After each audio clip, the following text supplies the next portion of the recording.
139. The Magnificat. With good reason, one of the favoured passages of Scripture for centuries has been Luke chapter 1, verses 46 to 55, the Virgin Mary's Magnificat. It is an eschatological declaration. It declares that the birth of the Messiah is the sign of victory. The King, God incarnate, comes to claim his kingdom, to dethrone all his enemies, reverse all the priorities of men to establish in their stead his priorities and will, and to rule in strength, mercy, and grace. Mary put together the various promises of the Old Testament in a joyful hymn of triumph. The Magnificat shows an intensive study on the part of the Virgin Mary of the whole of the Old Testament, and an imaginative and perceptive fusion of its prophecies into a faithful and unified summary. Mary very obviously had, after the Annunciation, spent some time in restudying all of the Old Testament as it related to her and the miraculous conception of the Christ child. She echoes the Song of Hannah, 1 Samuel chapter 2 verse 1, the Psalms, Malachi chapter 3 verse 12, Genesis chapter 17 verse 7, the whole spirit of the Torah, Isaiah, and much more. However, she sees the meaning of these prophecies not in terms of herself or in terms of her son as such, but in terms of the world and its history. A mighty reversal of all things is marked by the birth of her son. She sees the whole of Christ's future accomplishment, the finished historical work, in a joyful summing up of its implications. Moreover, not for a moment is she thinking in her song about heaven, or the new creation after the last judgments. Her attention is entirely focused on history, on what shall happen before the end of history because her child is born. It is not that she doubted the reality of heaven, but heaven was already heaven, whereas the world, created to be God's paradise for man, was now a wilderness of sin. It was in this wilderness of sin that the Messiah was to work, making it once again into God's paradise of righteousness and obedience. God would accomplish this through his incarnate Son. First, his mercy is on them that fear him from generation to generation.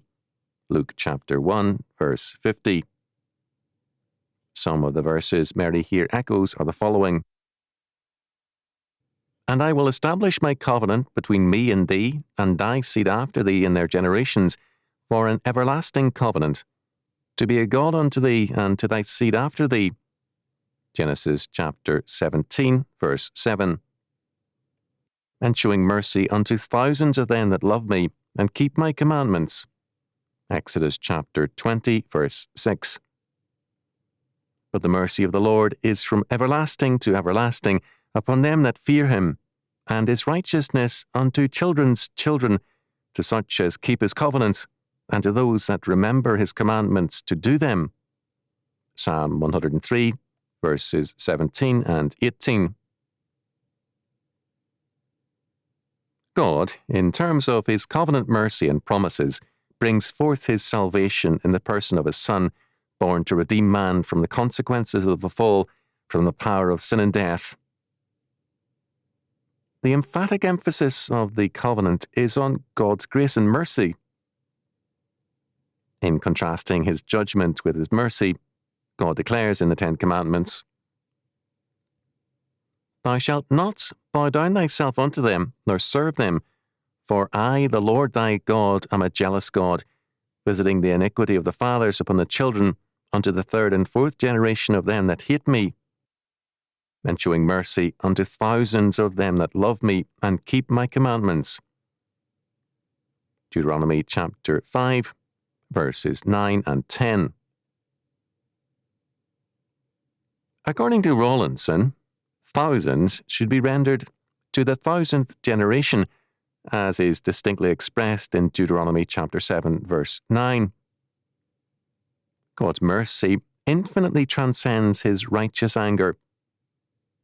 Sin is visited on 3 or at most 4 generations. Righteousness is remembered and advantages descendants forever. Deuteronomy chapter 7 verses 9 to 11 makes this emphatically clear. Know therefore that the Lord thy God, he is God, the faithful God, which keepeth covenant and mercy with them that love him, and keep his commandments to 1,000 generations, and repayeth them that hate him to their face, to destroy them. He will not be slack to them that hateth him, and will repay him to his face. Thou shalt therefore keep the commandments and the statutes and the judgments which I command thee this day, to do them.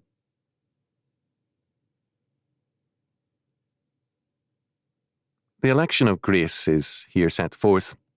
God's faithfulness to his covenant people despite their sins, and his promptness as well in punishing all violations of his covenant by covenant breakers. Loving God is keeping his commandments. Breaking God's law means to hate God. This emphatic stress on God's electing grace marks the Magnificat from start to finish. Second, Mary begins the Magnificat by praising God for his electing grace with reference to herself. My soul doth magnify the Lord, and my spirit hath rejoiced in God my Saviour.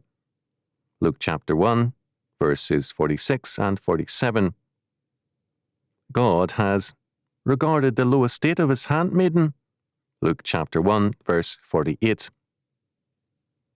Like Joseph, Mary was of the house of David, the royal line, now sunk very low and of no consequence in the life of the nation. Its last ruler was many centuries in the past, and its status even then was indeed a low estate. However, behold, from henceforth all generations shall call me blessed. Luke chapter 1, verse 48. Mary had just been called blessed by Elizabeth, her cousin, Luke chapter 1, verses 36 and 42. So that, in predicting that all generations would call her blessed, Mary was beginning with a present fact, one which came from the Holy Ghost speaking through Elizabeth. Luke chapter 1, verse 41.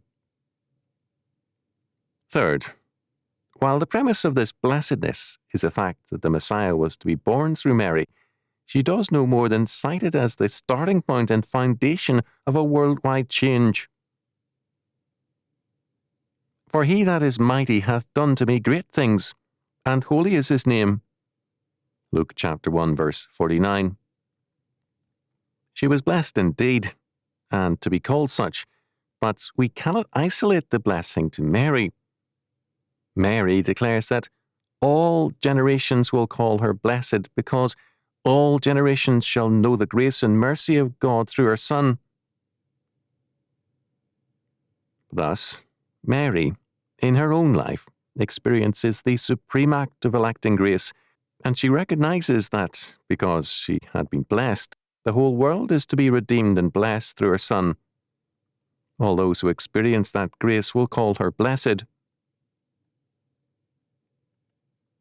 Fourth, the consequences of the blessing of Mary are the overturning of all things by her Son, in fulfillment of Ezekiel chapter 21, verse 27. I will overturn it, and it shall be no more, until he comes whose right it is, and I will give it him. The world of politics, social orders, and the realms of thought, the imagination of their hearts, will all be included in this radical overturning. He hath showed strength with his arm, he hath scattered the proud in the imagination of their hearts. He hath put down the mighty from their seats, and exalted them of low degree.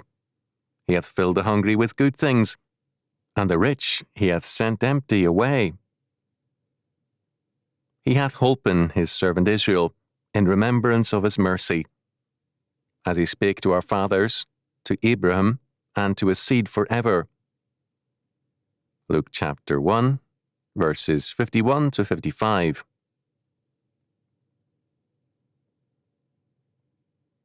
The Blessed Virgin Mary clearly echoed Hannah's prayer in the birth of Samuel. Hannah saw her deliverance from the contempt of Peninnah and from barrenness as one aspect of a worldwide salvation and restoration planned by God. A comparison of the Song of Hannah with the Magnificat makes clear that Mary saw the meaning of her pregnancy in terms of Hannah's prophecy.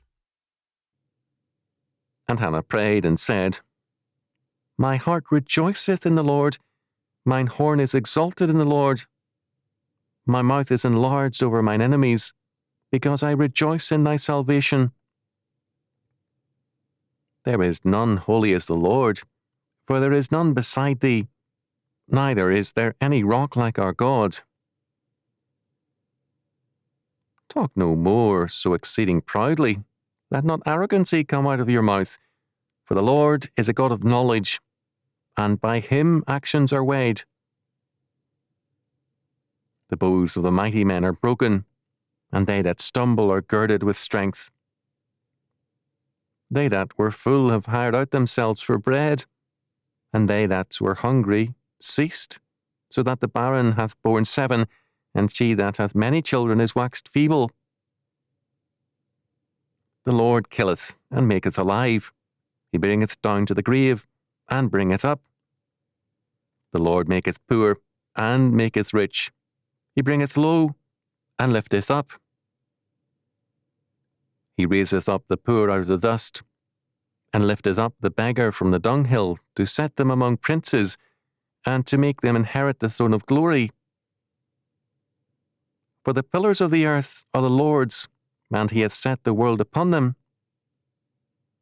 He will keep the feet of his saints, and the wicked shall be silent in darkness, for by strength shall no man prevail.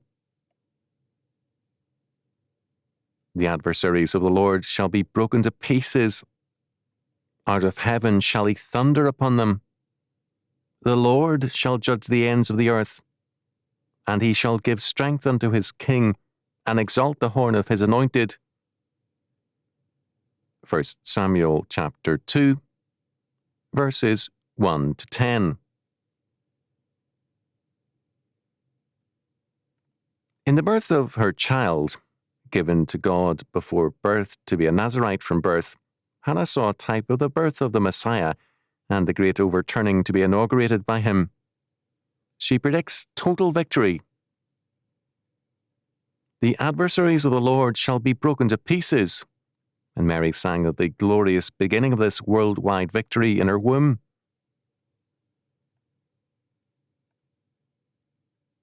A medieval poem, found only in a single manuscript, heralds this same victory.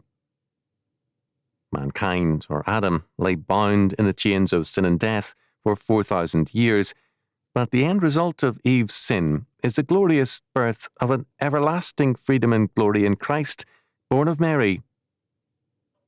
Hence, the fall made possible the glory of our salvation, enabling us to stand by grace, and not of ourselves or our works. Adam lay bounden in a bond. 4,000 winters thought he not too long. And all was for an apple that he took, as clerks find written in their book. Nay, had the apple been taken, the apple taken been. Nay, had never Our Lady been heaven's queen. Blessed be the time that apple taken was. Therefore we may singen, Deo gratias. All who share in that victory must indeed call the Virgin Mary blessed, because she witnesses, first, to the greatness of electing grace in her own person, and, second, because through her came he who is accomplishing the mighty reversal of all things and God's work of restoration. To have a part in the life of the Son is to have a part in the work of restoration.